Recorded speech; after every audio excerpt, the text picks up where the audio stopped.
والمؤمنين والمؤمنات الأحياء منهم والأموات أستغفر الله العظيم لي ولوالدي ولأصحاب الحقوق الواجبة علي ولجميع المسلمين والمسلمات والمؤمنين والمؤمنات الأحياء منهم والأموات أستغفر الله العظيم ولوالدي ولأصحاب الحقوق الواجبة علي ولجميع المسلمين والمسلمات والمؤمنين والمؤمنات الأحياء منهم والأموات.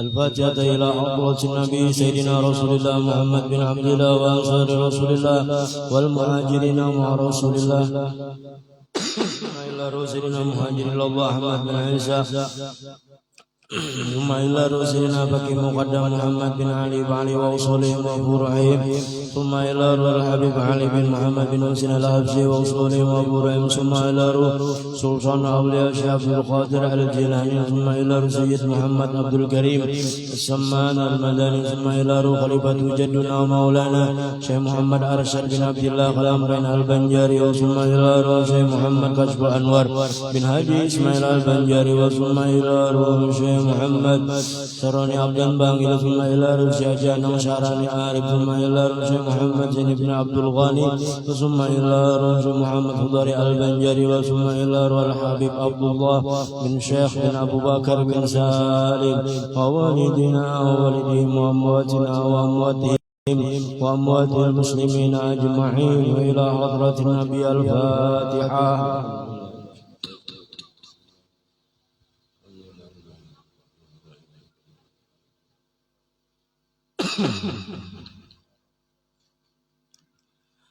فيا أيها الراجون منه شفاعة صلوا عليه وسلموا تسليما. اللهم صل وسلم وبارك عليه وعلى آله. فيا أيها المشتاقون إلى رؤيا جماله صلوا عليه وسلموا تسليما. اللهم صل وسلم وبارك عليه وعلى آله. ويا من يخطب إرساله يقظة ومناما صلوا عليه وسلموا تسليما. وبارك عليه وعلى آله. يا ربي صل على محمد أشرف بدر في الكون أشرف. يا ربي صل على محمد أشرف بدر في الكون أشرف. يا ربي صل على محمد أكرم داع يدعو إلى الحق.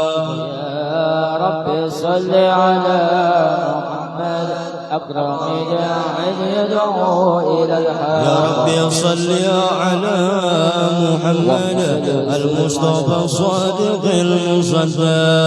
يا ربي صل على محمد المصطفى الصادق المصدق. يا ربي صل على محمد أحلى الورى منطقا وأسلام. يا ربي صل على محمد على الورى منطقا وأسلام. يا ربي صل على محمد أفضل من بتقى تحقق. يا ربي صل على محمد أفضل من بتقى تحقق. يا ربي صل على محمد من بالسخاء والوفاء تخلق.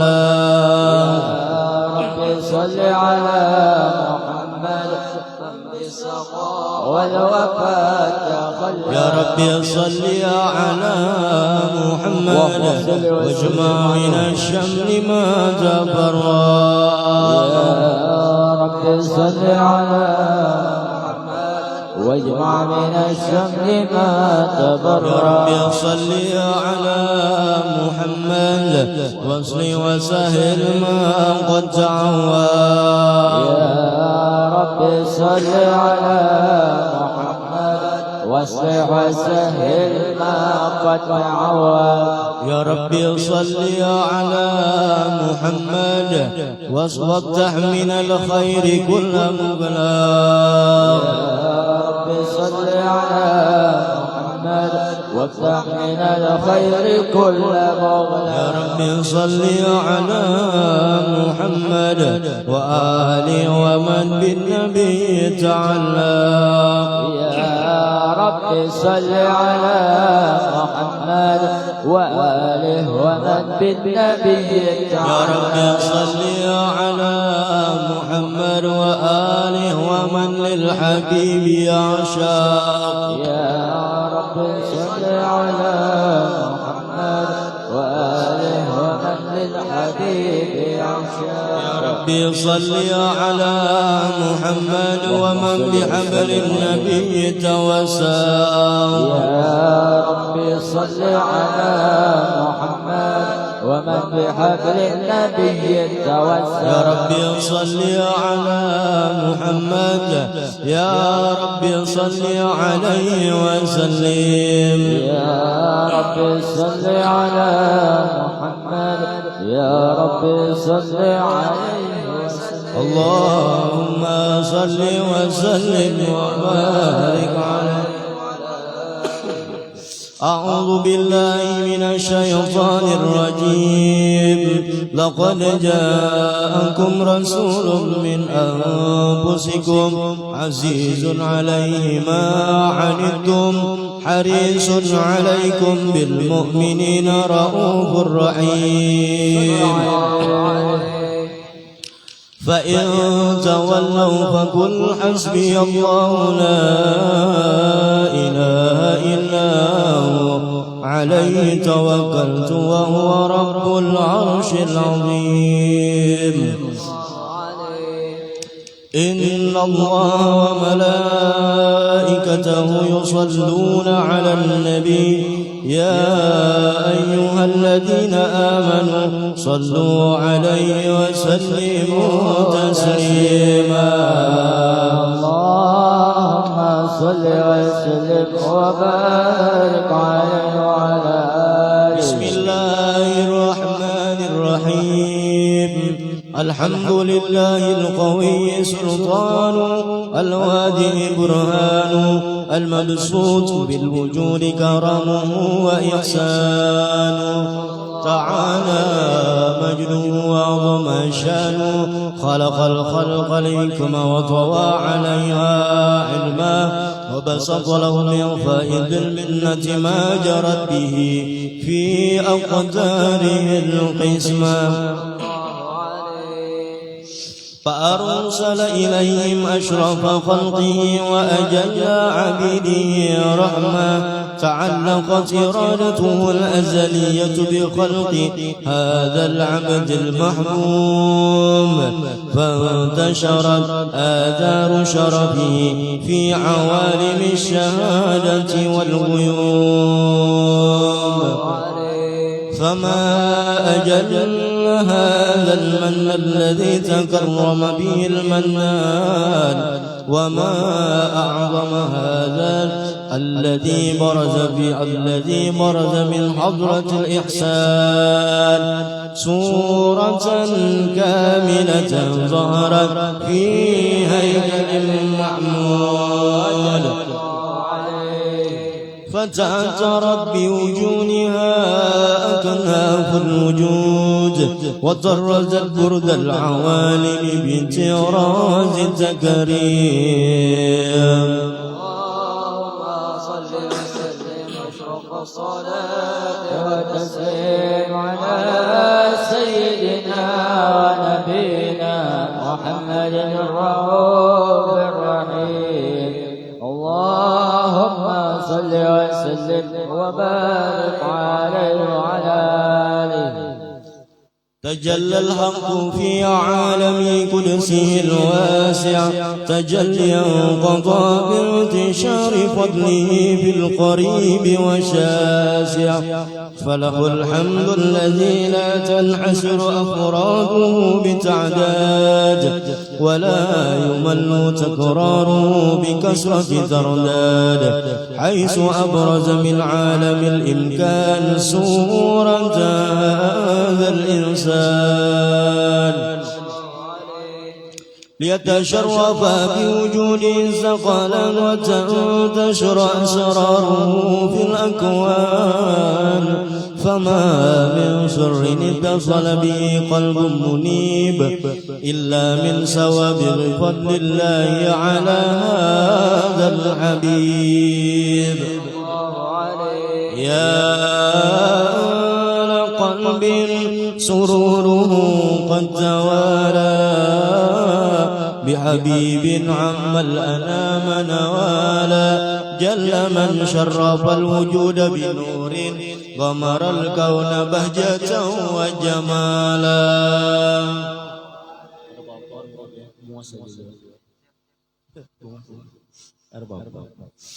جل من شرف الوجود بنور غمر الكون بهجة وجمالا قد ترقى بالحسن أعلى مقام وتناهى بمجده وتعالى لاهزتها العيون فيما اجتلته بشرا كاملا يزيل الضلالا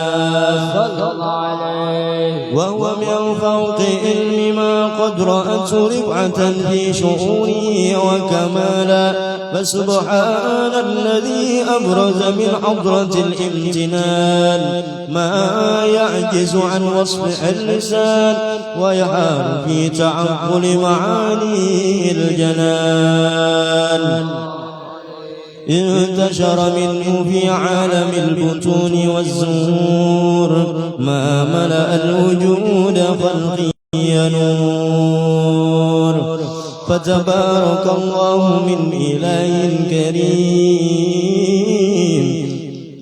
بشرتنا آياته في الذكر الحكيم ببشارة لقد جاءكم رسول من أنفسكم عزيز عليه ما عنتم حريص عليكم بالمؤمنين رؤوف رحيم. فمن فاجأته هذه البشارة وتلقى بقلب سليم فقد هدي إلى صراط مستقيم. اللهم صل وسلم أشرف الصلاة والتسليم على سيدنا ونبينا محمد الرؤوف الرحيم. اللهم صل وسلم وبارك عليه وعلى آله. اللهم صل وسلم وبارك عليه وعلى آله. وأشهد أن لا إله إلا الله وحده لا شريك له شهادة تعرب بها اللسان عما تضمنه الجنان من التصديق بها والإذعان تثبت بها في صدور من الإيمان القواعد وتلوح على أهل اليقين من سر ذلك الإذعان والتصديق شواهد. وأشهد أن سيدنا محمد العبد الصادق في قوله وفعله والمبلغ عن الله ما أمره بتبليغه لخلقه من فرده ونفله عبد أرسله الله للعالمين بشيرا ونذيرا فبلغ الرسالة وأدى الأمانة وهدى الله به من الأمة بشرا كثيرا فكان في ظلمة جل المستبصرين سراجا وقمرا منيرا فما أعظمها من منة تكرم الله بها على البشر وما أوسعها من نعمة انتشر سرها في البحر والبر اللهم صل وسلم بأجل الصلوات وأجمعها وأزكى التحيات وأوسعها على هذا العبد الذي وفى بحق العبودية وبرز بها في خلة الكمال وقام بحق الربوبية في مواتن الخدمة الله وأقبل عليه غاية الإقبال صلاة تسر بها الروح صل عليه بصلاة يتسل بها وصل عليه بصلاة يتسل بها وصل عليه فينبسط في قلبه نور سر تعلقه به وحبه ويكتب بها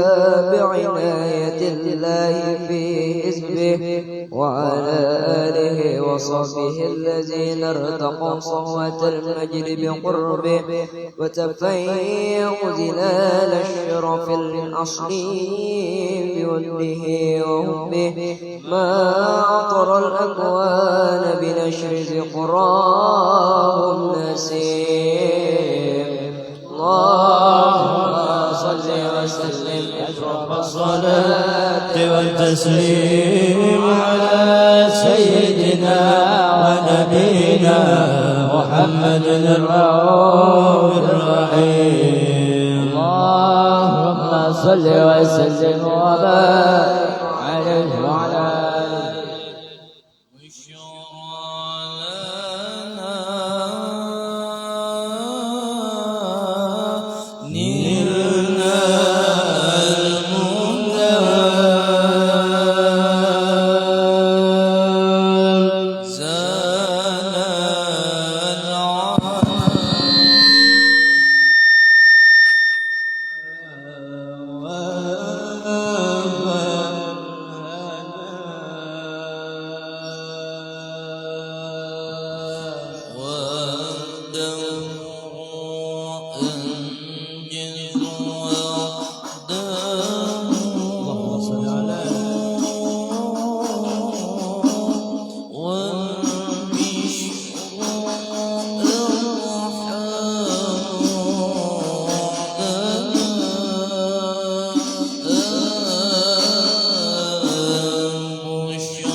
بقطمه هذه الدرة المكنونة والجوهرة المصونة، والكون كله يصبح ويمسي في سرور وابتهاج بقرب ظهور إشراك هذا السراج، والعيون متشوفة إلى بروزه، متشوقة إلى التقاط جواهر كنوزه. وكل دابة لقريش نطقت بفصيح العبارة معلنة بكمال البشارة، وما من حامل حملت في ذلك العام إلا أتت في حملها بغلام من بركات وسعادة هذا الإمام صلى الله عليه. الأرض والسماوات متضمخة بعطر الفرح بملاقات أشرف البريات وبروزه من عالم الخفاء إلى عالم الظهور بعد تنقله في البطون والظهور. فأظهر الله في الوجود مهجة التكريم وبسط العالم الكبير مائدة التشريف والتعظيم ببروز هذا البشر الكريم. اللهم صل وسلم واشرف صلاة وتسليم على سيدنا ونبينا محمد الرؤوف الرحيم. اللهم صل وسلم وبارك عليه وعلى آله. اللهم صل وسلم وبارك عليه وعلى آله.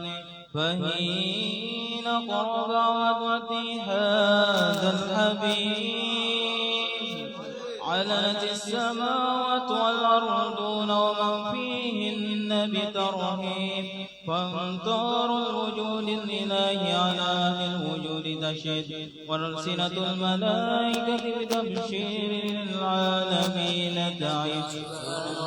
الحمد لله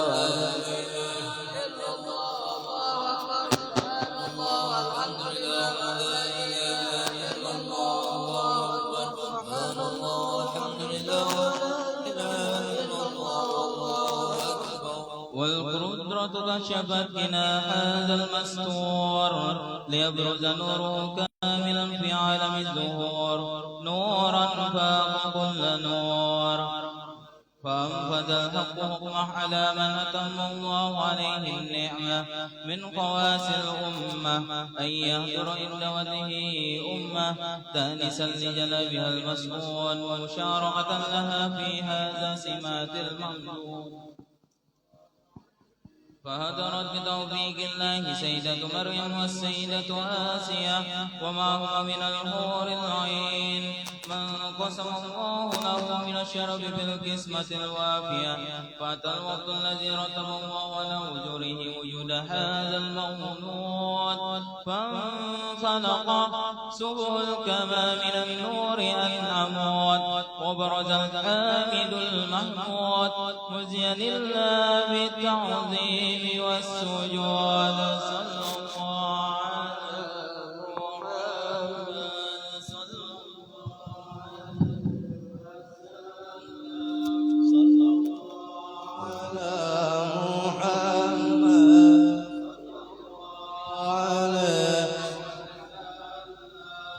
صلى الله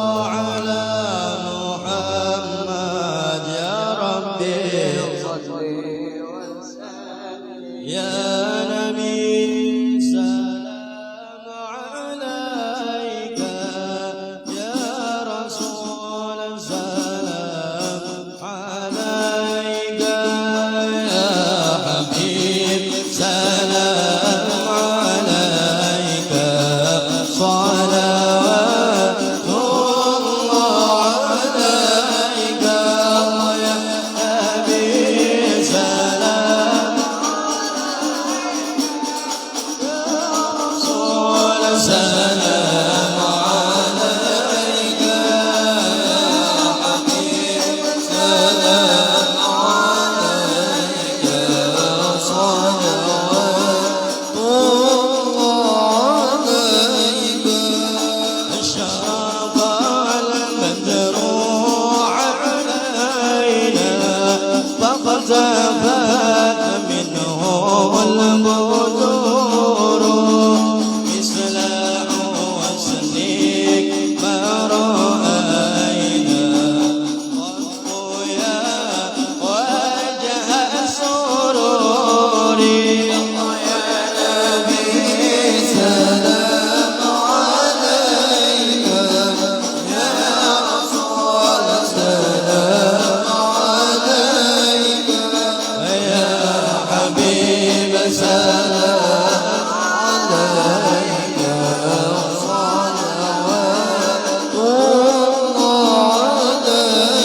والصدور يا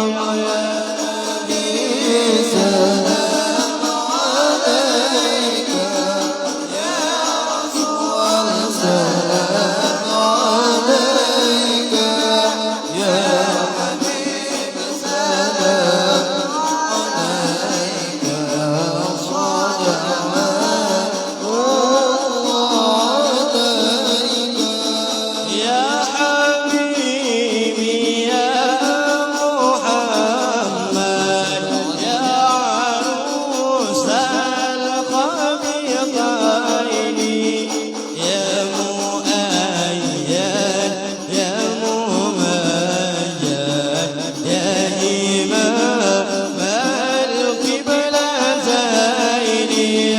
يا نبي سلام عليك يا رسول سلام عليك يا حبيب سلام عليك صلوات الله عليك من رأى وجهك يا سعد يا كريم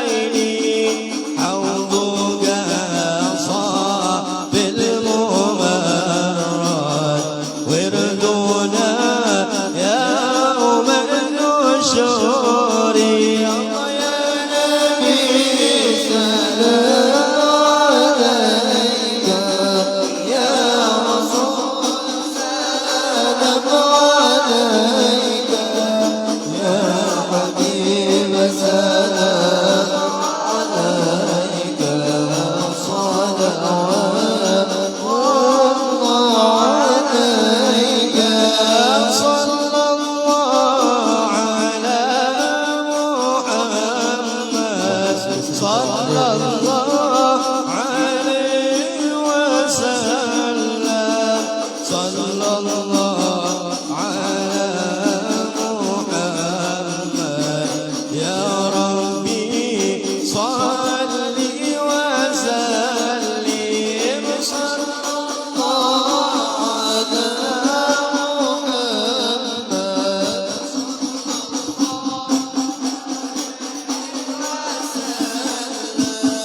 صلى الله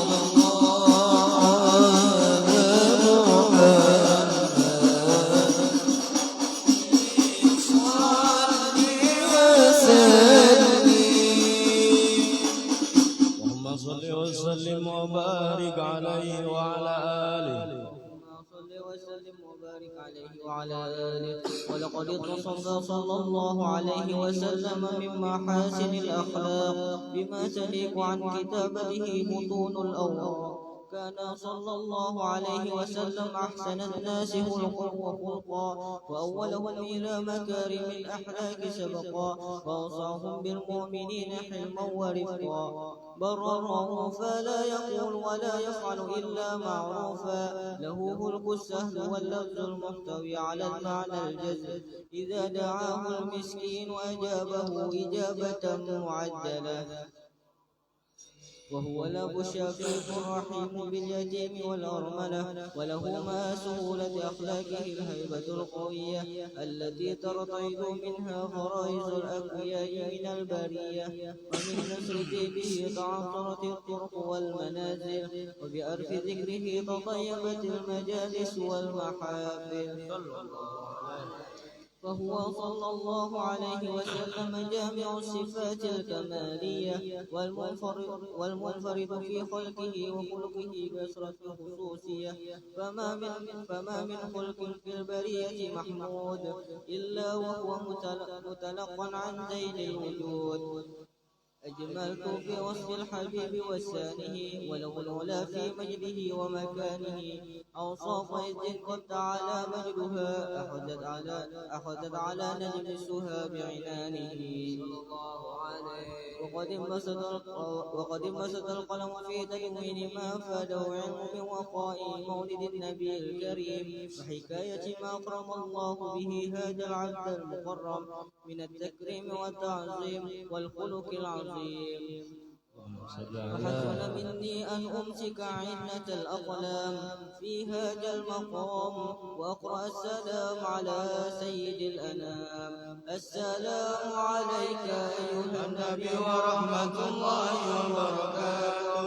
السلام عليك أيها النبي ورحمة الله وبركاته. السلام عليك أيها النبي ورحمة الله وبركاته. وبذلك يحسن الختم كما يحسن التقديم، فعليه أفضل الصلاة والتسليم. اللهم صل وسلم اشرف الصلاة والتسليم على سيدنا ونبينا محمد الرؤوف الرحيم. اللهم صل وسلم وبارك عليه وعلى آله. يا رمضان مرحبا شهر الصيام، مرحبا يا رمضان مرحبا شهر الصيام. نسأل الله الرحمن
بسم الله الرحمن الرحيم الحمد لله رب العالمين اللهم صل وسلم على سيدنا محمد مفتاح باب رحمة الله على نبي عبد الله صلاة وسلام دائمين بدوام ملك الله ولما نظم الفكر من دراري الأوصاف المحمدية وعقودا توجهت إلى الله متوسلا بسيدي وحبيبي محمد صلى الله عليه وسلم أن يجعل سعي به مشكورا وفعلي به محمودا وأن يكتب بعملي بالأعمال المقبولة وتوجهي بالتوجهات الخالصة والصلة الموصولة اللهم يا من إليه تتوجه الأمان فتعود ظافره على باب عزته تحط الرحال فتغشاها منه الفيضات الغامرة نتوجه إليك بأشرف الوسائل إليك سيد المرسلين عبدك الصادق الأمين سيدنا محمد الذي عمت رسالته العالمين أن تصلي وتسلم على تلك الذات الكاملة مستودع أمانتك وحفظ سرك وحامل راية دعوتك الشاملة الأكبر ومحبوب لك والمخصص بالشرف الأفخر في كل موطن من مواطن القرب ومظهر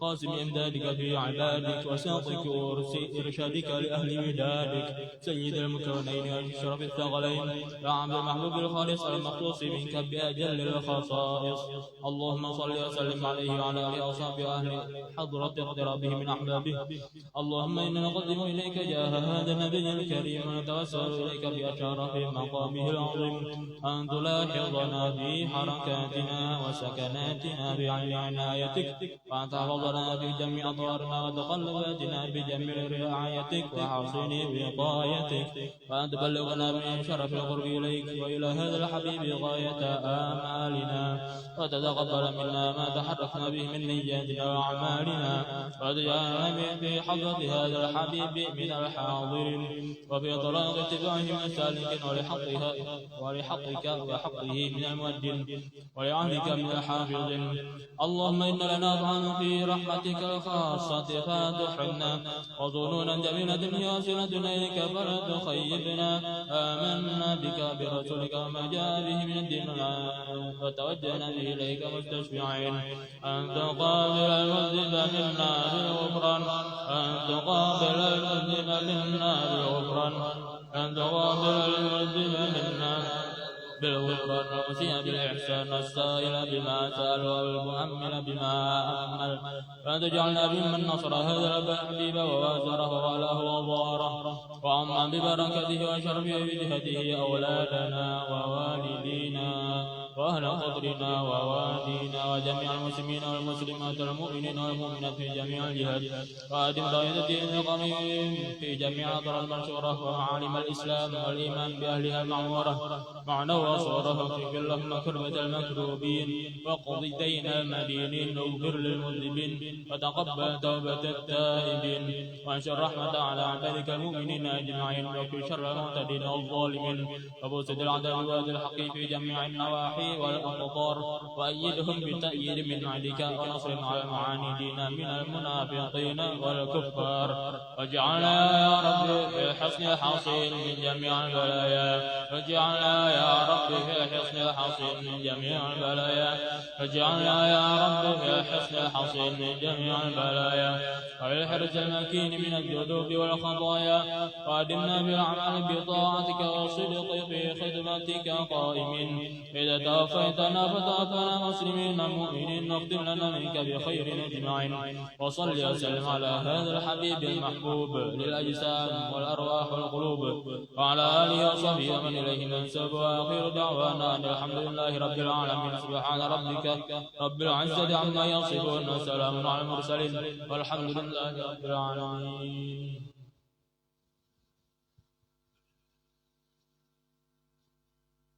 الفاتحة إلى حضرة النبي سيدنا رسول الله محمد بن عبد الله وخصوصا إلى روح الشيخ عبد القادر الجيلاني وصاحب الملائكة سيد محمد عبد الكريم السلمان المدني خليفة جدنا مولانا الشيخ محمد أرشد بن عبد الله كلام بين البنجاري وثم إلى روح الشيخ محمد كشف الأنوار بن حاجي إسماعيل البنجاري وثم إلى روح الشيخ محمد شروني عبد الباقر ثم إلى رشيد جانا شعراني عارف ثم إلى رشيد محمد زين بن عبد الغني ثم إلى رشيد محمد ضاري البنجاري والحبيب عبد الله بن شيخ أبو بكر بن سالم الفاتحة.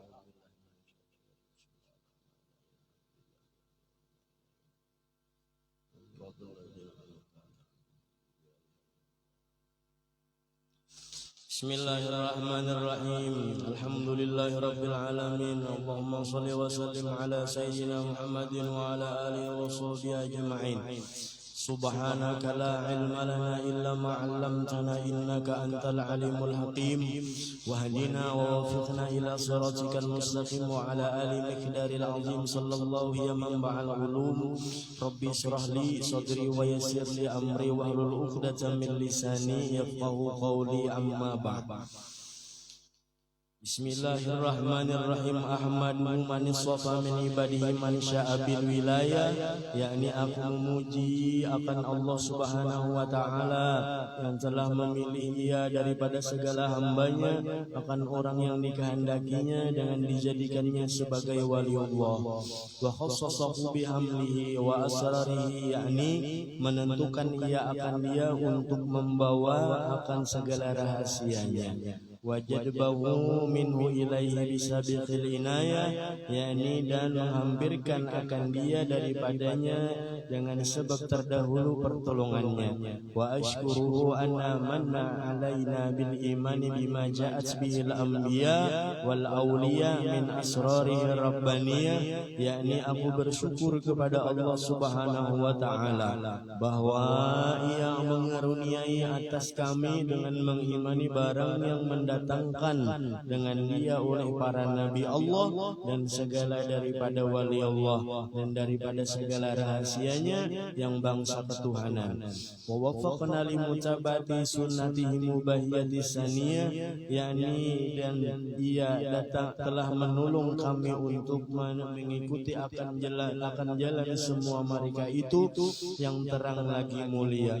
Wa usalli wa usallim ala man sajada lahu malaku wa huwa fi abi dhuhri suri, yakni akan menyani dan aku memohon rahmat dan kesejahteraan atas pertolongan Nabi kita, yaitu Nabi Muhammad sallallahu alaihi wasallam yang sujud kepadanya segala malaikat, sedangkan ia masih terkandung di dalam tulang belakang ayahnya yang zahir, yaitu Nabiullah Adam alaihi salam.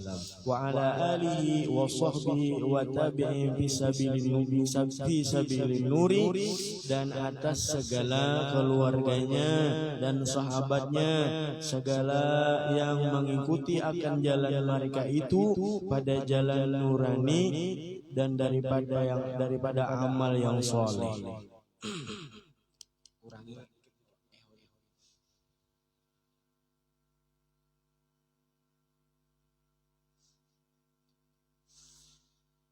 Wa ba'du, kemudian daripada mereka itu berkata Syekh Siddiq Al-Madani Khalifah Sayyid Muhammad bin Abdul Karim As-Saman Al-Madani Al-Hasani radhiyallahu anhu, dan segala saudaraku, manakala aku dengar dan aku lihat daripada segala riwayat-riwayat guruku dan daripada hadis Nabi sallallahu alaihi wasallam bermula pada ketika dibaca manakib wali Allah itu diturunkan oleh Allah Subhanahu wa taala beberapa rahmat atas orang yang membacanya dan orang yang hadir mendengarkannya, serta diitikadkan di dalam hatinya bahwasanya orang itu adalah benar-benar wali Allah Subhanahu wa taala.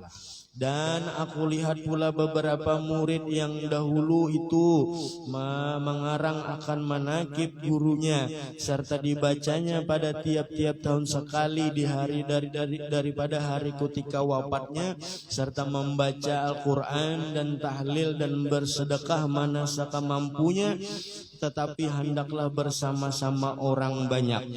Maka tatkala aku dengar dan aku lihat demikian itu daripada riwayat-riwayat yang tersebut itu, maka sukalah hatiku mengerjakan seperti yang demikian itu. Atas sekadar pahamku yang babal ini, serta aku himpunkan setengah karomah guruku, yaitu Sayyid Muhammad bin Abdul Karim As-Saman Samman Al-Madani radhiyallahu anhu wa ahli syariah wa tariqah wal haqiqah, yakni kutub di dalam negeri Madinatir Rasul. Orang itu tidak bisa mencapai daripada jalan Allah Ta'ala apabila syariatnya itu belum sempurna. Maka syariatnya harus sempurna itu masalah muamalah guru latifah. Bila muamalahnya itu kada bujur, maka kada kawa mencapai jalan torikoh tadi. Nah, walaupun inya langsung mengaji jalan torikoh, maka kada kawa karena jalan syariatnya muamalahnya tertinggal tadi. Barang siapa berkehendak ziarah akan ke kubur Rasulullah Sallallahu Alaihi Wasallam padahal tiada minta izin kepada Syekh Saman, niscaya adalah ziarahnya itu sia-sia jikalau sah pada zahirnya sekalipun. Hukum ini berlaku ketika beliau masih hidup. Apabila sudah meninggal tidak berlaku lagi, kecuali kita membaca manakibnya. Dan adalah tabiat radhiyallahu anhu itu kasih sayang kepada orang yang menuntut ilmu, talibul ilmi, dan kepada orang yang alim-alim dan orang yang soleh-soleh, dan kepada orang yang fakir miskin, dan lagi pula suka berkhidmah kepada segala orang yang datang ziarah ke kubur Rasulullah, daripada orang-orang yang alim dan daripada orang-orang yang soleh, daripada orang-orang yang awam dan orang yang khawas. Adalah tabiat radhiyallahu anhu itu ketika masa kecilnya hingga had mursyidnya. Dan lagi pula ia sangat memuliakan kedua ibu bapaknya, dan lagi pula mengakalkan musyahadatul wujud. Artinya musyahadatul wujud itu la mawjuda illallah, tidak ada perwujudan di dunia ini kecuali Allah Subhanahu wa taala. Jadi apabila orang mengaji ilmu tauhid tapi masih jar membaca maulid, atau aku kada suka lawan maulid, atau aku kada suka lawan manajemennya maulid, balum la maujuda illallah, balum musyahadatul wujud tadi. Walaupun inya berguru lawan gurunya mati bakain kuning bertulisan la ilaha illallah Muhammadur Rasulullah, kada kawa itu ya, kada kawa. Karena musyahadatul wujud, segala macam wujud itu adalah Allah Subhanahu wa taala tadi. Melihat umpamanya menapak tersalah, dasar tersalah, dasar takdirnya tersalah tadi. Yalah, melihat make-nya setoreng, dasar takdirnya setoreng, yalah. Karena belum belajar, takdirnya belum belajar, ya kada. Nah. Dan muraqabah artinya muraqabah itu qarib, artinya dekat. Yalah guru latif lah. Di ibadah sehingga meninggalkan daripada adat dan melawan daripada ia akan hawa nafsunya dan daripada yang halal sekalipun. Dan telah abadan tiadalah tidur ia daripada ketika malam hari, melainkan sedikit jua pun. Apabila diberi bantal oleh orang tuanya, maka ketika hendak tidur tadi, maka keluh kesahlah ia seperti orang yang sakit. Dan daripada apabila waktu sahur, maka ia bangun sahur dan tidur lalu ia ratib sahur tadi. Kemudian daripada lalu masa sembahyang subuh berjamaah dengan orang yang banyak, lalu tertib daripada ratib subuh. Dan apabila dan manakala terbit matahari kira-kira segala, maka bangkitlah ia sembahyang sunat isyraq 2 rakaat. Dan apabila sampai seperempat hari, maka bangkitlah ia sembahyang sunat duha sebanyak-banyaknya 12 rakaat, dan yang lebih afdal yaitu adalah 8 rakaat. Dan lagi pula ia radhiyallahu anhu itu membanyaki puasa sunnah dan membanyaki riyadhah atau latihan, dan menjauhi daripada lezat-lezat dunia hingga daripada yang halal sekalipun. Setengah daripada wasiat Tuan Syekh Sayyid Muhammad Abdul Karim Samman Al-Madani. Barang siapa membaca Allahumma ighfir li ummati Sayyidina Muhammad, Allahumma arham ummati Sayyidina Muhammad, Allahumma astur ummati Sayyidina Muhammad, Allahumma jabur ummati Sayyidina Muhammad 4 kali berturut-turut sesudah sembahyang subuh, niscaya ia masuk jumlah martabat wali kutub tadi. Jadi anak mencapai martabat wali kutub bisa membaca daripada ini doa tadi, kada panjang ada. Dan setengah daripada karomah Tuan Sayyid Muhammad Abdul Karim As-Saman Al-Madani yang dikhabarkan oleh seorang laki-laki yang saleh lagi zahid, yaitu Maulana Syekh Idris At-Takali. Ketika aku berlayar daripada negeri Swiss untuk pergi haji ke Baitillahil Haram dan ziarah kubur Rasulullah sallallahu alaihi wasallam melalui jalur laut, tiba-tiba kapalku terdampar di atas karang hampir pecah. Maka aku serulah 3 kali, ya Saman, ya Saman, ya Saman. Maka dengan berkat Tuan Syekh Sayyid Muhammad Saman turunlah kapalku itu. Dahulu aku bisa lagi zaman tahun 2004, jadi di Murung tuh, di Murung. Jadi ada acil-acil, nah 2004 tuh nang apinya banyak benar tuh, Allah apinya nang nyerap itu.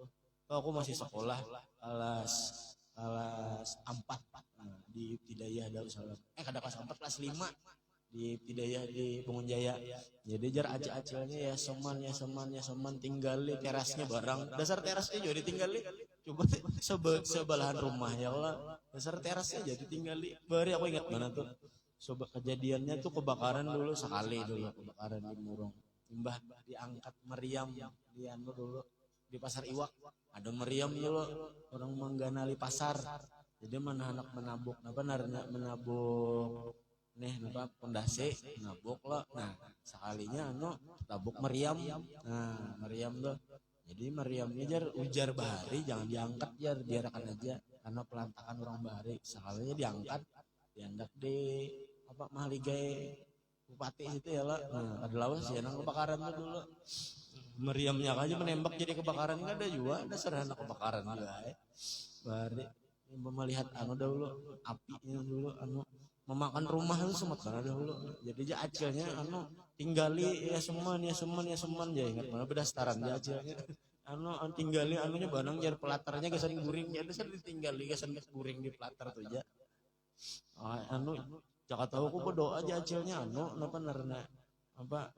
ninggali separuh rumah barang jadi kada banyak kan membaiki. Iya ini ngaran panik ya kada. Maka aku ucapkan alhamdulillah setelah datang aku ke negeri Madinatul Rasul untuk duduk di langgar Tuan Syekh Sayyid Muhammad Saman beberapa waktu lamanya.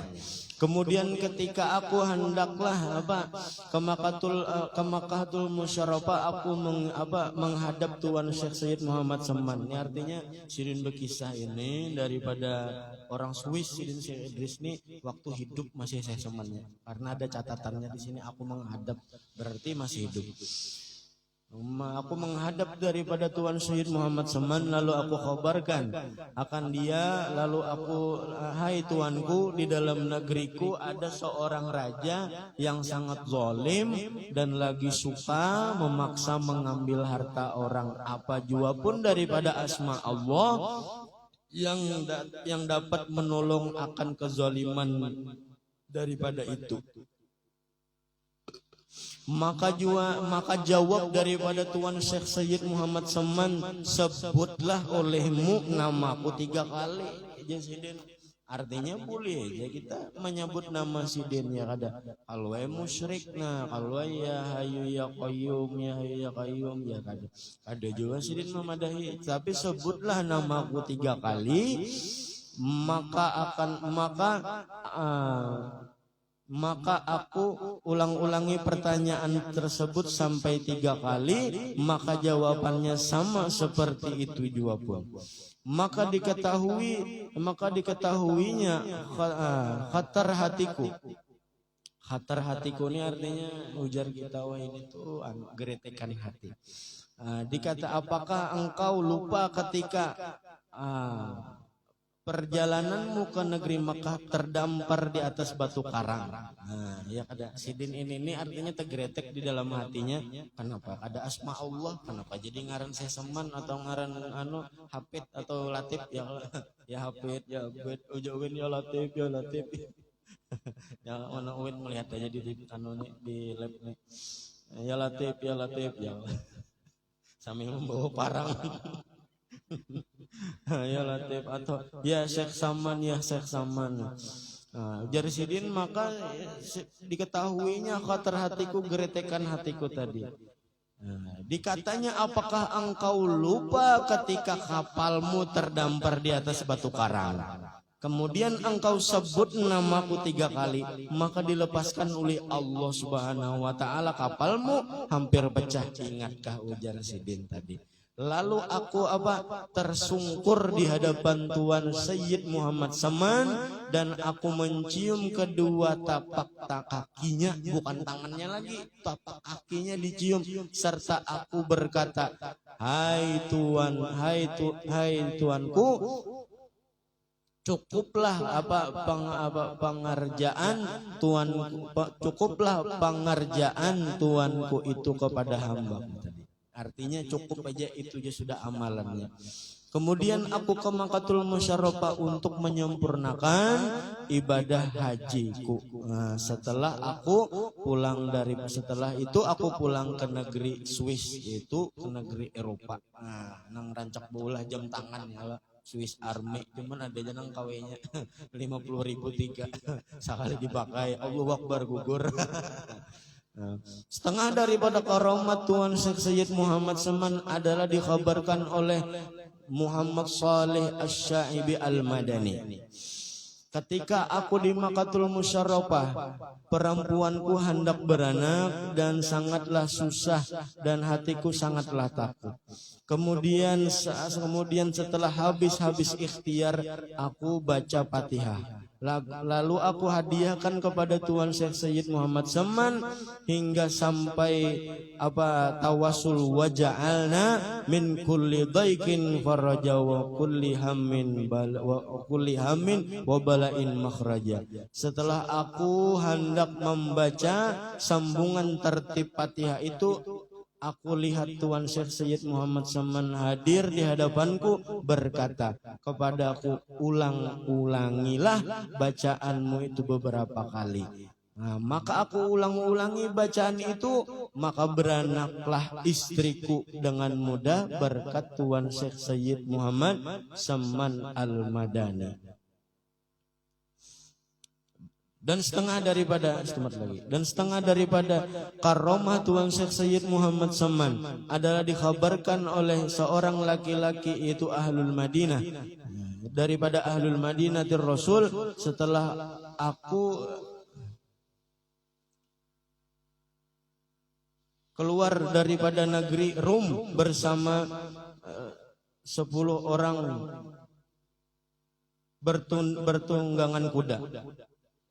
Ketika sampai di tepi hutan, kami bertemu dengan beberapa orang yang hendak menyamun, artinya perampok.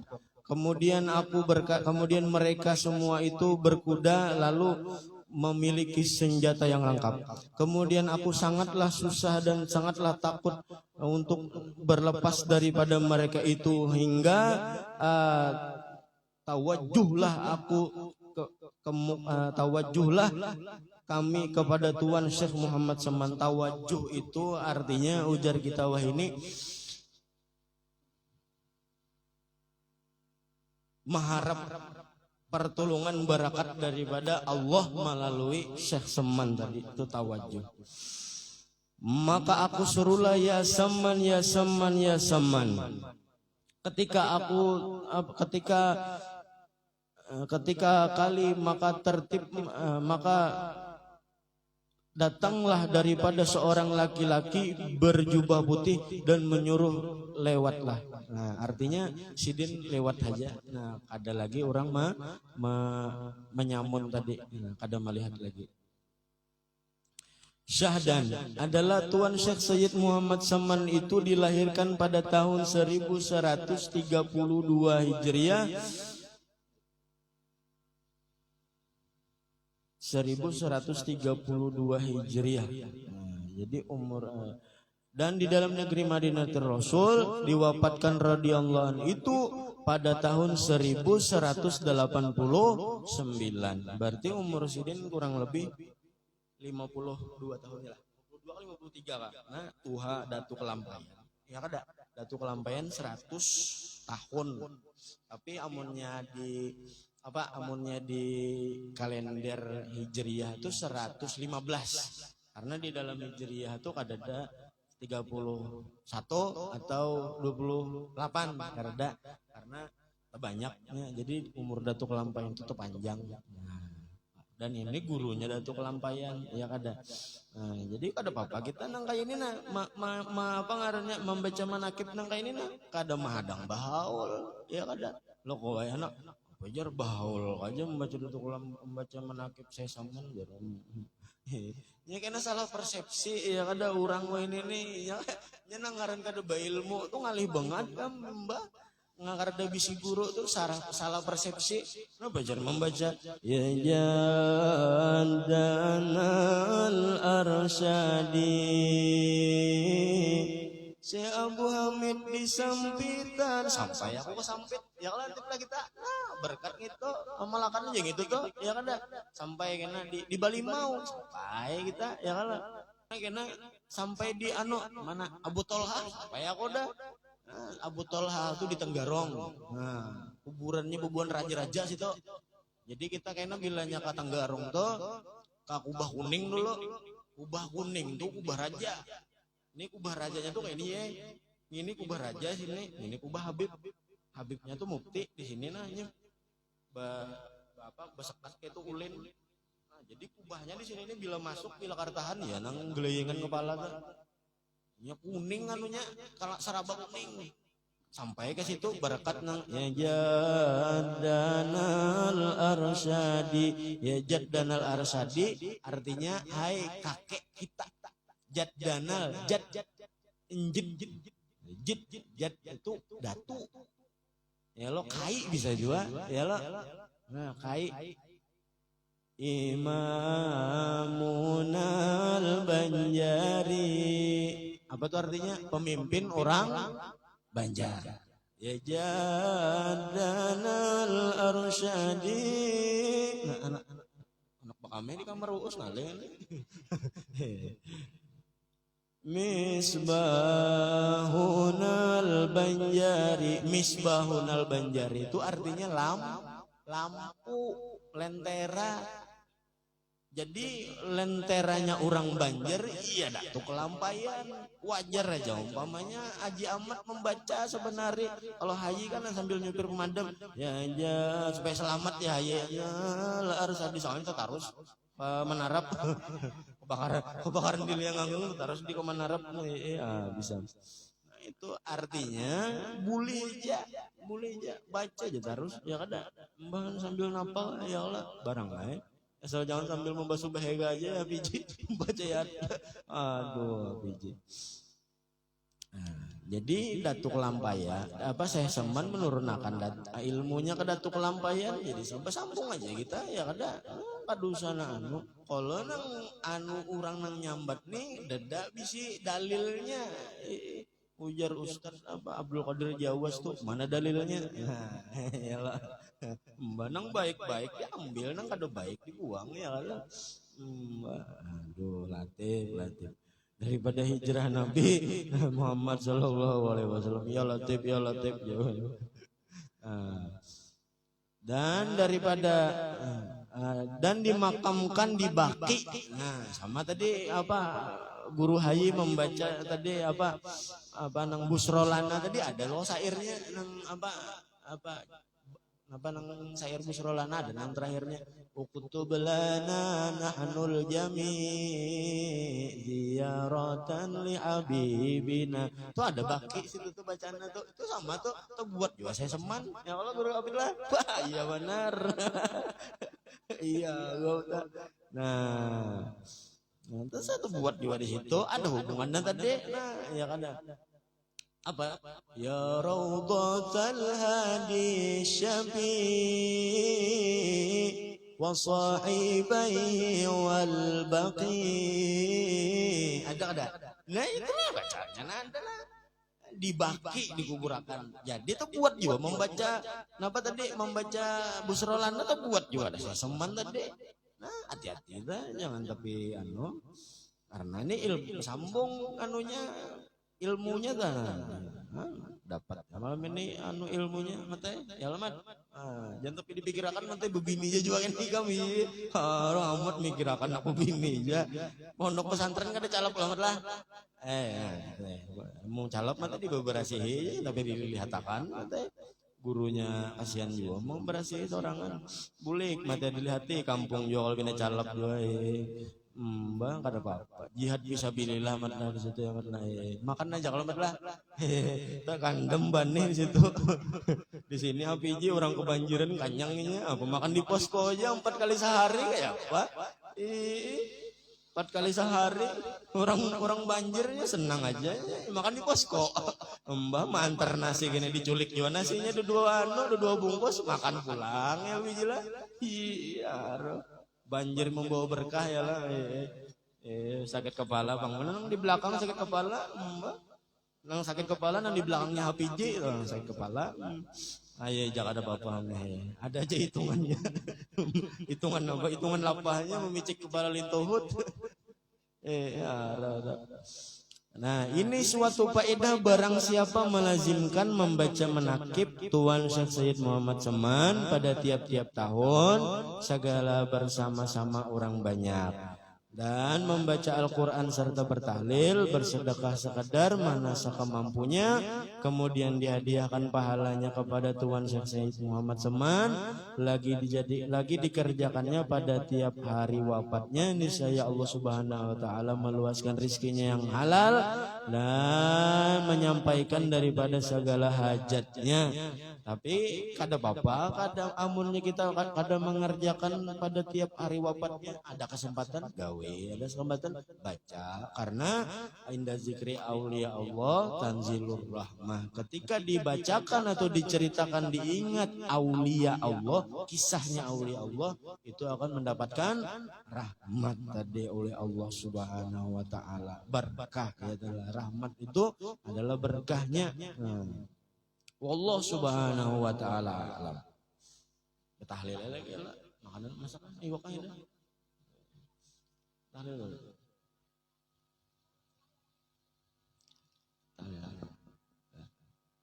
Bismillahirrahmanirrahim qul huwallahu ahad Allahus samad lam yalid wa lam yulad wa lam yakul lahu kufuwan ahad Bismillahirrahmanirrahim qul huwallahu ahad Allahus samad lam yalid wa lam yulad wa lam yakul lahu kufuwan ahad Bismillahirrahmanirrahim qul huwallahu ahad Allahus samad lam yalid wa lam yulad wa lam yakul lahu كفوا أحد لا إله إلا الله والله أكبر بسم الله الرحمن الرحيم من شر ما خلق ومن شر غاسق إذا وقب ومن شر النفاثات في العقد ومن شر حاسد إذا حسد لا إله إلا الله والله أكبر بسم الله الرحمن الرحيم قل أعوذ برب الناس مالك الناس إله الناس من شر الوسواس الخناس الذي يوسوس في صدور الناس من الجنة والناس لا إله إلا الله والله أكبر ولله الحمد بسم الله الرحمن الرحيم الحمد لله رب العالمين الرحمن الرحيم مالك يوم الدين إياك نعبد وإياك نستعين اهدنا الصراط المستقيم صراط الذين أنعمت عليهم غير المغضوب عليهم ولا الضالين آمين اللهم صل وسلم على سيدنا محمد بالأولين وصل وسلم على سيدنا محمد بالآخرين وصل وسلم على سيدنا محمد محمد في كل وقت وحين وصل وسلم على سيدنا محمد بالملأ على إلى يوم الدين وصل وسلم على جميع الأنبياء والمرسلين وعلى الملائكة المقربين وعلى عباد الله الصالحين من أهل السماوات والأرض ورضي الله تبارك وتعالى عن ساداتنا ساداتنا أبي بكر وعمر وعثمان وعلي وعن سائر أصحاب رسول الله أجمعين وعن التابعين لهم بإحسان إلى يوم الدين وارحمنا معهم برحمتك يا أرحم الراحمين يا الله يا حي يا قيوم لا إله إلا أنت يا الله يا ربنا يا واسع المغفرة يا أرحم الراحمين اللهم آمين. ذكر فاعلم أنه لا إله إلا الله لا إله إلا الله لا إله إلا الله لا إله إلا الله لا إله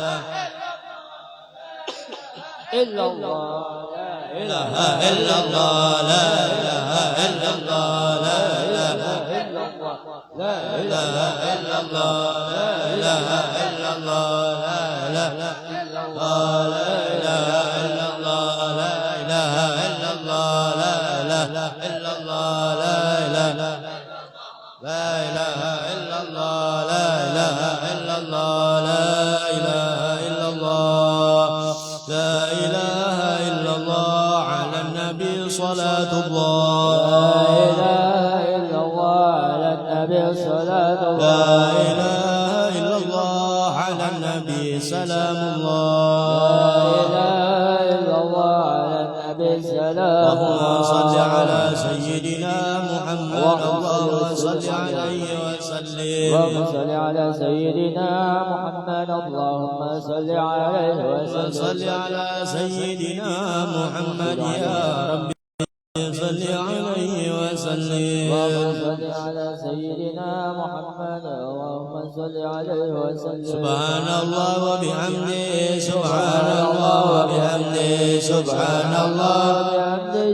سبحان الله وبحمده بحمده سبحان الله وبحمده سبحان الله وبحمده سبحان الله سبحان الله وبحمده سبحان الله وبحمده سبحان الله العظيم سبحان الله وبحمده سبحان الله العظيم سبحان الله وبحمده سبحان الله العلي العظيم سبحان الله وبحمده سبحان الله العلي العظيم يا الله يا الله يا الله يا الله يا الله يا الله يا الله يا الله يا الله يا الله اللهم صل على حبيبك سيدنا محمد وعلى آله وصحبه وسلم اللهم صل على حبيبك سيدنا محمد وعلى اله وصحبه وسلم اللهم صل على حبيبك سيدنا محمد وعلى آله وصحبه وبارك وسلم أجمعين اللهم صل على حبيبك سيدنا محمد وعلى اله وصحبه وبارك وسلم اجمعين. Saifuddin Sudarno Soekarni Kusna Armu Sujari Al-Fatihah.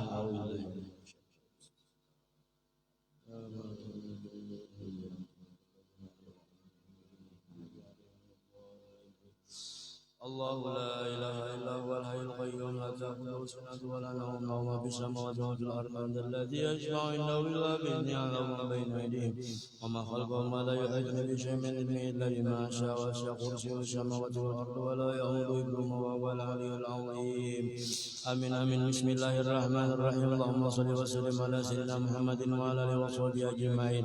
اللهم اجعلنا يا مولانا إليك الذاكرين ولنعمائك الشاكرين وعلى فضلك وبليك وخضرك من الصابرين ومن الحلال المرزوق مرزوق وعن الحرم معصوم وفي الجنان منعم وعن النيرين وبعيد وإلى وجهك وجه نبيك سيدنا محمد صلى الله عليه وسلم يا رب ناظر لنا إليك أمرا جميلا جليلا ولا تجعل الأمل الشيطان علينا بسر للممات وقبله ولا بعد أخرين سبيلا وأشبت بالله على قراتنا وإليس وجر منك عظيما وتقبلها من بفضلك كرمك قبولنا سنا جميلا جليلا اجعل الله يا مولانا ثم قرنا قبرنا وعلنا زيارة في شرف النبي أكرم صلى الله عليه وسلم ثم إلى أرواح أبي وإخوانه من الأنبياء المرسلين صلوات الله وسلامه عليهم أجمعين وعلى آله كل وصحبه والقرابة وتابع تابعين بإحسان إلى يوم ثم إلى أرواح أربعة أئمة المجتهدين مقلدين في الدين وعلماء العامين والفقهاء واللسان والقلم والسر وسدة السلطة المؤمنين أجمعين ثم إلى أرواح من قرأنا بسببهم وتولى القرآن العظيم وجهاتهم من أنبياء اسمهم يا مولانا رب العالمين ثم إلى أرواح لا جمع قربات من أمة المسلمين والمسلمات كافة أحمد وما رزق إلى اللهم ارحم جميع برحمتك أسكنا ويبقى في جنتك ومعنى رضوانك ودار كرامتك يا أرحم الراحمين اللهم اجبل انكسارنا واختم بصلاة أعمالنا وأهل الإيمان والإسلام جمعا توفنا وأنت راض عنا ولا تنفي قبلا ولا تنزخر وجعل آخر قلب من انتهى أجل قالوا لا إله إلا الله محمد رسول الله أحينا عليها يا حمد عليها يومت بعثنا عليها من كبرنا يا بعيس وانفعنا وارفعنا بها يا أخونا ولا بنون إلا من أنت الله بقلب سليم ثم إلى روي آبائي وإخواني من الأنبياء المرسلين والملائكة المقربين والمقربين وإلى سادتنا أبي بكر وعمر وعثمان وعلي ورضوان وكل من مشارق الأرض ومغربها وبارك أينما كانوا وكانوا في علمك وعلى الأرواح يا مولانا يا رب العالمين وإلى سادتنا علي المعلى والشبيك والبكي والأمة المسلمين والمسلمات Ahmad Syarifuddin bin Abdullah. Ini binian dia. Sudarno ada laki-laki. Sudarno bin Abdullah Soekarni bin Ahmad binti Hawa Husnani bin Abdullah Arno bin Abdullah Sujari binti Hawa. Allahumma ja'al fida'an lahum minan nar wa fikakan lahum wa itqan lahu wa sitran lahu wa hijaban lahu wa najatan lahu. Allahumma ighfir lahu warhamhu wa fi wa'fu wa walidina wa li muslim rahmatika ya arhamar rahimin. Wa sallallahu ala sayyidina Muhammadin wa ala alihi wa sahbihi wasallam ya rabbi bil mustafa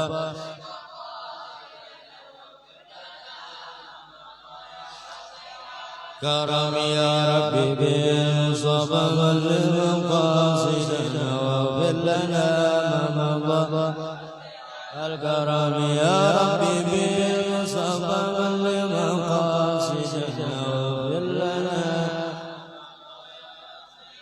الكرم يا صلى الله على سيدنا محمد وعلى اله وصحبه وسلم.